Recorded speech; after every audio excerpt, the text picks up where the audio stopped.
He's going to tell you a little about their work and how their work within the circular economy. Are you there, Thomas? Yes. Good morning. You just need to say next slide to me. So TCG and the circular economy revolution. This is a presentation to explain how we've helped the NHS become more of a circular economy. So next slide, please. Good day, everyone, and thank you very much for inviting us today. I'm excited to take you on the journey through the innovation landscape of TCG and our pioneering efforts in the circular economy. Next slide, please. 2 seconds, sorry. At TCG, our ethos revolves around strategically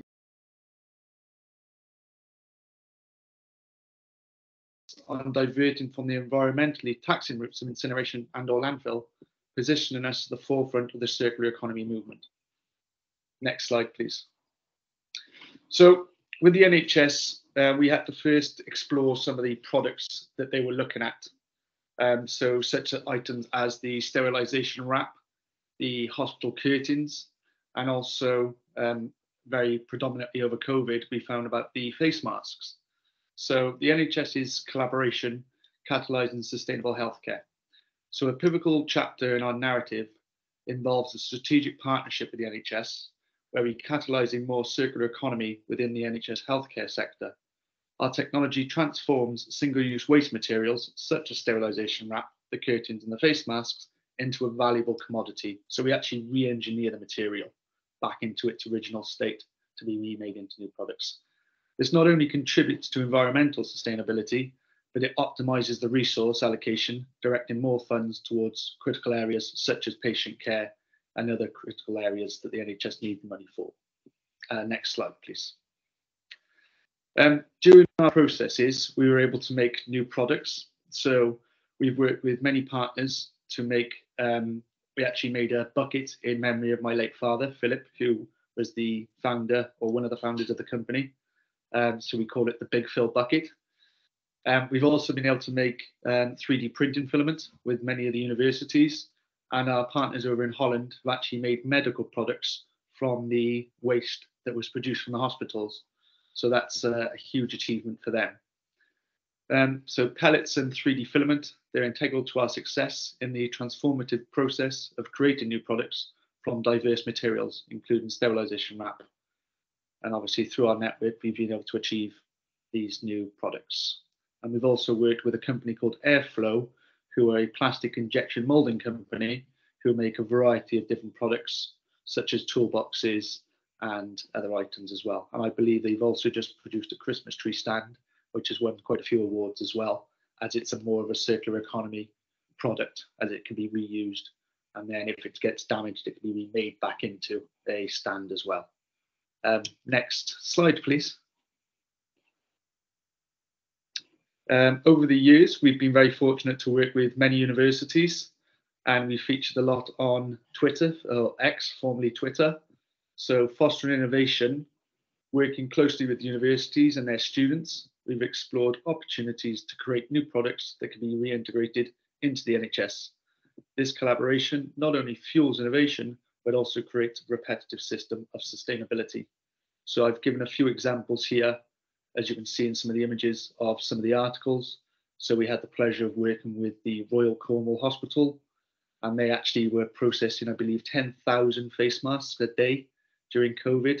So for them, that was a huge waste burden, and they were able to adopt our SteriMelt technology, and they were able to then start looking to recycle those face masks and divert them away from expensive, costly landfill or incineration.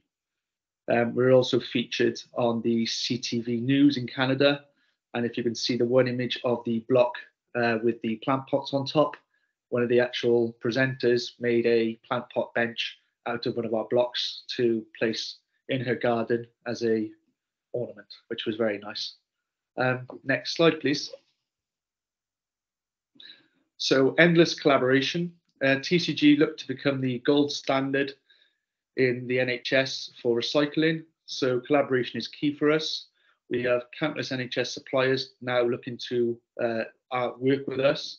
to be able to prove that their products are suitable to be recycled through our processes. So we actually give certification, and that involves a lot of R&D work. So we'd have a customer supply us with their products, and we would then test them through our processes to make sure that they were able to be suitable for recycling. And we would then give them feedback and reports about if they needed to change certain elements of their products. So for example, with the curtains, we found that a lot of the hospital curtains had nylon hooks. Now, to have a nylon hook was not ideal because the main body of the curtain is made of polypropylene. So to turn it into a monopolymer, so it's all made of one material, we advised them to turn their hooks into polypropylene, which they were very happy to do, many of the suppliers. And then we were able to approve their product to go through our processes as one single product and to be able to be re-engineered into new products. And that's some of the example of some of the people that we've tried to work with over the years, and an example of the certificates as well. We're focusing on the carbon footprint reduction. So the use of our technology has played a vital role in reducing the NHS's carbon footprint up to as much as 75%. So we designed our technology to be placed on site at a hospital where the actual waste is created. And this way we can have an impact on the transportation, and also it's done at source. So it would then help stop the huge costs associated with transportation, logistics, sending it to landfill or incineration, and actually turn it back into a commodity on site. So we were able to reduce many of the large yellow bins that are placed on sites, and that basically just holds the equivalent of thin air, because plastics in sterilization wrap, for example, is very lightweight. So when you put it through a heat process and melt it down into a dense block, it then becomes more of a solid material for transportation. So as you can see in the images below, one filled bin of loose material represents roughly 2 blocks, which in weight is around 40 kilograms, but that loose material would take up an entire sized wheelie bin. And the blocks are roughly around 20 kilos. So, and on the second photo, you can see 6 full pallets of blocks, which is roughly 50 to 60 yellow bins. And those yellow bins would all have a cost with them. And obviously transporting those yellow bins around a hospital site is very labor intensive, and it increases the transport.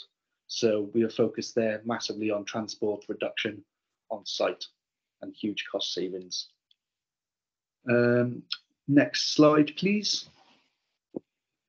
So the curtain suppliers, they've, as I mentioned earlier, they mentioned about the nylon hooks. So this is some of the articles that we were featured in, showing about the hooks and the curtains being recycled. So we were able to streamline the products and give feedback and give reports to the suppliers on how we'd advise them to make their products more suitable to adopt a circular economy approach. Next slide, please. So in Cardiff, we worked with a company called Hardshield, and they actually came to us because their product had ear loops that were elasticated, and we designed and helped them to turn their product into a single polymer, monopolymer product again, so that they were suitable for processing. And as you can see in the example, I think it's featured Royal Cornwall Hospital, and a lovely image of all the masks that they were placing into the machine. And then it shows the results of the blocks that were actually produced. And on the left, you can see an image of my MD, Matthew Rapson, and myself holding a block and the full bag of disposable face masks below it, which would have unfortunately gone off for incineration or landfill as contaminated waste.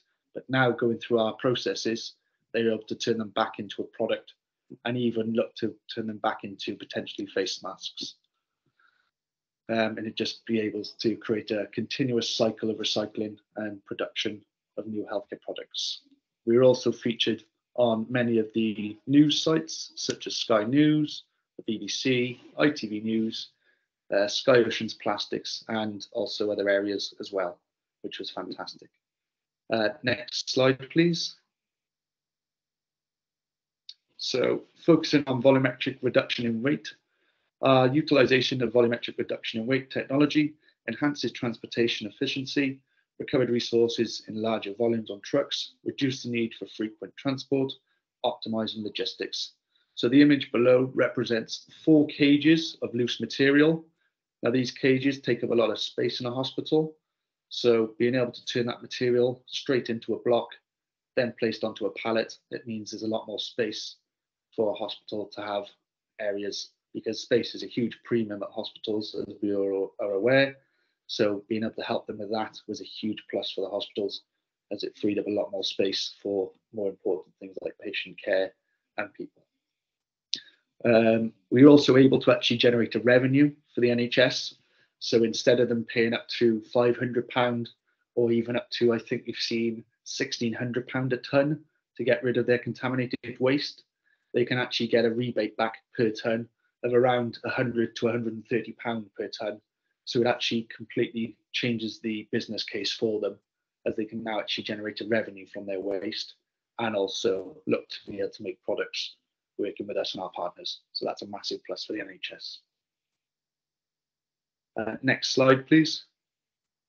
So in conclusion, our journey at TCG showcases not only the transformative potential of circular economy practices, but also the tangible impact on waste management, resource optimization, and the dynamic creation of innovative products.